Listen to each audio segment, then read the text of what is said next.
Welcome back, focused learners. So, if you're studying Cambridge Information Technology, specifically the 9626 syllabus, or honestly, even if you're tackling related computer science codes like 0417, 0478, 2210, or 9618, you already know the deal. The exam hall is, well, it's an intensely high-pressure environment, right? The clock is absolutely ticking down, the stakes feel incredibly high, and the questions they throw at you demand absolute precision. Today, we are bringing you an absolute masterclass explainer on conquering Section 3.2 Microprocessor Controlled Technology. We're talking about those really complex, automated systems that show up on the paper. You know the ones: commercial greenhouses, citywide central heating grids, industrial air conditioning systems. To really set the stage here, I want you to picture two types of students. We literally see these two in the exam hall every single year. First up, we have Alex. Now, Alex works hard. Alex has practically memorized the entire textbook. But when faced with a massive, complex microprocessor question, Alex kind of panics under the pressure. Instead of answering the specific prompt, Alex just dumps a massive mountain of raw facts onto the page. There's zero structural analysis. It's just a complete brain dump of everything Alex knows about sensors. Then, on the other hand, we have Sam. Now, Sam genuinely understands the underlying concepts, which is great, but Sam rushes through the paper and completely misses the specific command word requirements. Sam writes this beautifully formatted answer, but it's totally disconnected from the actual scenario on the exam. Today, our goal is to make absolutely sure you don't make the mistakes of Alex or Sam.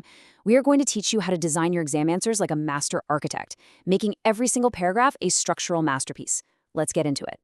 Okay, so let's dive straight into the deep end, because the stakes here are incredibly high. The quote we're looking at comes directly from a Cambridge senior examiner, and honestly, it should absolutely be your wake-up call. The difference between scoring a solid B and achieving that coveted A star isn't necessarily about how many late-night hours you spent aggressively highlighting the textbook. No, it almost always comes down to how well you can architect a highly specific, perfectly targeted response. You see, examiners are actively searching for architectural precision. They are not looking for broad, generic IT knowledge.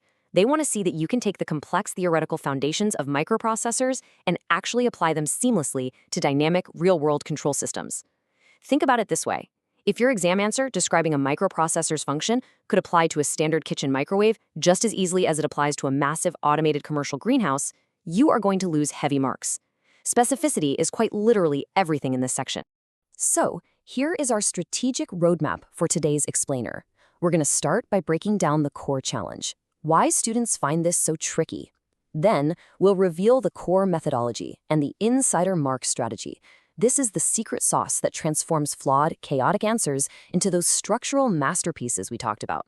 From there, we'll unpack some strict examiner warnings straight from the principal examiner reports. And finally, we will elevate your thinking to the A-star level with critical evaluation. Let's start with Act 1, the challenge. Now I want you to imagine a classic 0417 or 9626 past paper question. It's asking you to regulate a commercial greenhouse. The prompt gives you all these fluctuating parameters: soil moisture levels dropping, ambient temperature spiking, light intensity changing as the sun goes down, and it asks you to evaluate the microprocessor's role in maintaining optimal growing conditions. Why do so many incredibly intelligent, well-prepared students suddenly freeze up when they see this? Well, it's because interpreting complex scenarios, like the shifting environmental demands of a real-world greenhouse, requires a completely different cognitive muscle than simply defining what a generic sensor is. You aren't just reciting a definition you memorized on flashcards. You are being asked to solve a dynamic, real-world problem on paper under a brutally strict time limit, all while keeping track of multiple moving variables. It is a heavy cognitive load. To really understand this, let's look at the fatally flawed answers from our two sample students side by side. Remember Alex and Sam? On the left, we have Alex's answer. Alex writes, "A sensor detects temperature. It sends data to the microprocessor. The microprocessor turns on the heater." Now, while factually true, it's just a list of raw, isolated facts. The examiner is going to take out their red pen and cross this out almost immediately. Why? Because there is absolutely no link to the specific environmental parameters of the question. Alex entirely failed to apply the knowledge to the greenhouse. On the right, we have Sam. Now, Sam utilizes the Peel framework: point, evidence, explanation, link, which, generally speaking, is a fantastic strategy. Sam writes a structurally well-formatted paragraph. But what's the problem? It's incredibly generic. Sam writes about regulating the system to maintain equilibrium, but completely ignores the specific greenhouse scenario provided in the prompt. There's literally no mention of plants, soil, moisture, or specific actuators. You need to remember that the assessment objectives for Cambridge Computer Science and IT target 3 distinct cognitive domains: knowledge, application, and analysis. This means the assessment framework heavily prioritizes analytical depth over superficial breadth. Alex fails on application, Sam fails on analysis. Both of them miss out on the top marks, leaving a huge amount of potential credit sitting right there on the table. All right, moving into Act 2, our core methodology. We are now going to reveal the exact system you need to secure those highly coveted top marks. We're talking about the step-by-step framework that turns those frustrating red pen marks into incredibly satisfying green check marks. Now, what's really interesting about this specific standardized sequence is that this is the exact procedural framework Cambridge actively requires you to follow. When you're tackling examination questions on microprocessors, you absolutely cannot just write whatever comes to mind first. You must systematically process the information. Step 1, identify the key elements. You need to ask yourself what specific sensors and actuators are in play for this exact scenario. Step 2, apply relevant principles. You must explicitly mention core concepts like analog to digital conversion. Step 3, execute the analysis with clear working. This means actively applying that Peel framework to ensure every single point is backed by a clear explanation and linked tightly back to the prompt. Step 4, verify your results against the scenario parameters. Basically, check yourself to ensure you haven't drifted off topic mid-paragraph. And finally, Step 5, present it all in an appropriate, highly readable format. Before we continue, subscribe to our YouTube channel, AC Exams at acexams_IGCSE to excel in your Cambridge examinations. Click that subscribe button and hit the bell icon right now. That sequence we just discussed feeds directly into what we call the method mark strategy. Honestly, this is a massive insider secret to exam success that not enough students utilize. In complex IT and computer science papers, the procedural framework literally is the answer. Let me say that again. The process is the answer. You are earning points by explicitly demonstrating the correct process to the examiner. You must actively deconstruct the command words in the question, extract the relevant data, and use clear notation to show exactly how the microprocessor makes its decisions. If you just jump straight to the final conclusion and write, "the heater turns on," you completely bypass all the precious method marks awarded for explaining the data conversion and the logical parameter comparisons that happened beforehand. You have to show your work, step by step, like a mathematical proof. Welcome to Act 3, Securing Method Marks. So now that you understand the theory behind the method mark strategy, we need to bridge the gap into practical application. How exactly do we ensure that every single paragraph you write in that tense exam hall is structurally sound and guaranteed to score maximum points? Let's break it down. The presentation of information in Section 3.2 follows incredibly strict Cambridge conventions. Examiners are actively looking for professional skills. This means utilizing proper headings to organize your complex thoughts and strictly using the correct terminology. Please do not write something casual like, "it checks the heat." You need to write, "the microprocessor compares the incoming digital data against preset parameters." See the difference? You need appropriate formats and clear annotations of your logic. If you write a massive, unformatted block of text that spans a whole page, you are burying your brilliant insights. You're making it incredibly difficult for an exhausted examiner to award you method marks. You have to make it wonderfully easy for them to give you an A star. Stop scrolling. Subscribe to our YouTube channel, Ace the Exams, at acetheexams_IGCSE to excel in your Cambridge examinations. We've helped thousands of students improve by 2 to 3 grade boundaries. Join them right now by subscribing to at acetheexams_IGCSE and turn on all notifications so you never miss our weekly exam strategy sessions. So, the crucial point is this: contextual anchoring. I cannot emphasize this enough. You must always, without fail, link every single technical point back to the specific environment given in the exam prompt. If the question is about an automated greenhouse, your terminology must distinctly reflect soil moisture, light intensity levels, and automated window vents or water sprinklers. If the scenario flips to central heating, you must pivot instantly and discuss thermistors, radiators, and boiler actuation. If it's industrial air conditioning, you need to talk about ambient room temperature, heavy-duty compressors, and variable fan speeds. A brilliant, textbook-perfect explanation of an analog to digital converter will score exactly 0 application marks if you don't explicitly explain what specific real-world data it is actively converting for that exact scenario. Context is king. Okay, it is time for an interactive workshop. We're calling this Challenge 1. I want you to imagine there is a complex central heating data chart sitting right there on your exam paper. It's showing these erratic temperature fluctuations over a 24-hour period. You have a 60-second visual scan timer running in your head right now. Go. What is your strategy? Well, first, decode the axes immediately. What exact metrics are being measured? Is it time versus temperature?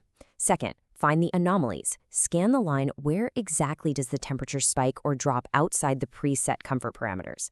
Third, connect that specific data anomaly to the microprocessor's required action. At 2 a.m., when the temperature drops below the 18 degrees Celsius threshold, what exact digital signal does the microprocessor send and to which specific actuator? If you can train yourself to extract this core trend rapidly, you have built the rock-solid foundation for a perfect high-scoring Peel paragraph.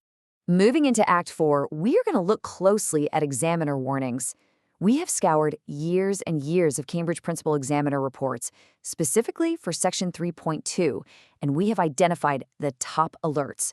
These are the exact pitfalls where thousands of well-intentioned students, just like you, lose their marks every single examination session. Let's make sure you aren't one of them. Here are the 3 fatal mistakes you absolutely must avoid. Number 1. Answers are often far too vague. Students write generalized things like, "The system controls the climate." That phrase means literally nothing to a Cambridge examiner. They demand specific details about the sensors, the ADC, the microprocessor, the DAC, and the precise actuators. Number 2. Formatting and presentation are ignored. As we discussed earlier, a dense wall of text completely hides your underlying logic. Don't make the examiner hunt for your answer. And number 3, answers are generic, not context-specific. This is the classic mistake that our student Sam made earlier. If you don't mention the soil in a greenhouse question, you aren't actually answering a greenhouse question.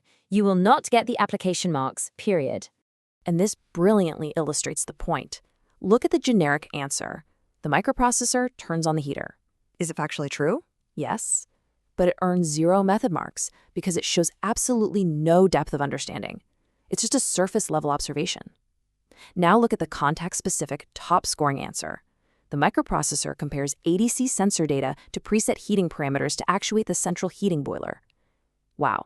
In one single, perfectly crafted sentence, this student has demonstrated technical knowledge of data conversion, an understanding of logical comparison, and the application of specific actuators relevant to the central heating scenario. That is exactly how you architect a masterpiece paragraph that practically forces the examiner to give you top marks. Now, if you ever struggle to remember the exact sequence of events under immense exam pressure, and let's be honest, we all do, I want you to use this powerful memory hack, the visual story method. Think of the microprocessor as a boss locked in a windowless room. The physical environment outside, say a freezing cold room, speaks a completely different language. That analog temperature has to be translated by a dedicated translator, the analog to digital converter, so the boss can finally read the report. The boss then checks the strict company rulebook. These are your preset parameters. If a rule is broken and the room is too cold, the boss sends a digital order, which is translated back by another translator, the digital to analog converter, to the physical worker on the ground, the actuator, to actually fix the problem. Visualizing this vivid sequence guarantees you will never, ever skip a vital step in your standardized sequence when writing your answer. Let's dive into Challenge 2, Find the Flaw. I want you to listen closely to this hypothetical paragraph written for an air conditioning question and find the exact flaw. Ready? The temperature sensor reads the room's heat.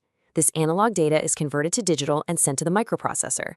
The microprocessor regulates the environment so the user is comfortable. Did you spot the sentence hemorrhaging method marks? It's that final one. The microprocessor regulates the environment so the user is comfortable. This is incredibly vague and completely generic. To fix it, you must be precise.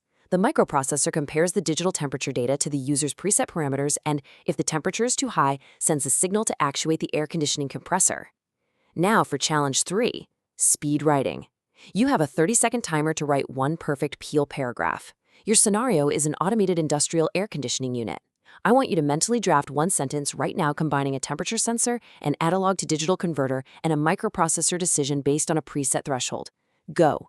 30 seconds on the clock. If you can do this efficiently, you will completely master time management in the exam hall. We have finally arrived at Act 5, Critical Evaluation. This is the crucial stage where we elevate your answer from a solid B to an undeniable A star. The highest cognitive domain targeted in the 9626 syllabus is analysis and evaluation. It is simply not enough to just know how the system works. It's about critically evaluating the real-world design of that system. This is where you show you really know your stuff. Top-scoring candidates consistently demonstrate deep evaluative thinking. They never just blindly accept the provided system as perfect. To score the highest evaluation marks, you need to actively question the underlying assumptions of the setup. You need to consider entirely different perspectives. For instance, how does the system's heavy power consumption impact overall efficiency versus user comfort? You must justify any system design decisions with hard evidence pulled straight from the source data. And critically, you must proactively identify the real-world limitations of the microprocessor control technology. Nothing is perfect in the real world, and your exam answer should reflect that. Let's walk through this evaluation table to see exactly what this looks like in practice. If an exam question asks you to evaluate an automated greenhouse system, you should immediately point out a limitation. What happens if the delicate humidity sensor becomes dirty, calcified, or outright fails? The entire microprocessor system relies on accurate incoming data. Bad data means bad decisions. Next, identify a hidden assumption. The system inherently assumes a constant, uninterrupted power supply. What is the alternative? Well, you point out that a robust, professional system requires physical, manual overrides in the event of a catastrophic microprocessor failure or a power grid issue. Finally, explain the effect. Identifying these specific factors directly impacts your final conclusion on the system's overall reliability. This level of critical, multi-layered evaluation proves to the examiner that you truly understand the technology as it operates out there in the real world. I want you to burn the number 3 into your memory right now. This number represents the 3 distinct cognitive domains you absolutely must satisfy in your Cambridge exam responses. First, knowledge, knowing precisely what a microprocessor does and the specific components involved. Second, application, linking that knowledge directly and explicitly to the greenhouse heating or AC scenario provided in the prompt. And third, analysis, evaluating the real-world limitations, risks, and assumptions of the system design. If your written answer only hits 1 or 2 of these domains, you are leaving massive amounts of marks on the table. You need all 3 to get the A-star. Here is your final blueprint. This is the ultimate system for exam mastery. Rule 1. Command word decoding. You must know exactly what the examiner is asking before you write a single word. Is the prompt asking you to describe, explain, or evaluate? They all require different approaches. Rule 2. Peel framework application. You must structure every single point with precise evidence and clear links back to the scenario. Rule 3. The time management matrix. You must allocate your precious exam minutes based strictly on the mark weight of the question. Never overwrite for a 2-mark question and never underwrite for an 8-mark essay. Students who implement these computer science strategies see an average improvement of 2 grade boundaries, but only if they practice consistently with our weekly videos. You now have the complete architectural blueprint required to construct A-star answers from the ground up. The methodology is crystal clear, the examiner warnings have been fully laid out for you to avoid, and the evaluation strategy is yours to use to secure those absolute top marks. Here's your final reminder. Subscribe to our YouTube channel Ace the Exams at acetheexams_IGCSE to excel in your Cambridge examinations. Subscribe right now to @acetheexams_IGCSE and click that bell. Don't let another exam pass you by. Now, I want to hear directly from you. Drop a comment below with your target grade for computer science and the biggest challenge you're facing. Our team responds to every comment. Like and share this video with a study partner. Ace the Exams, your Cambridge success starts here. Keep analyzing, keep evaluating, and we will see you in the next session.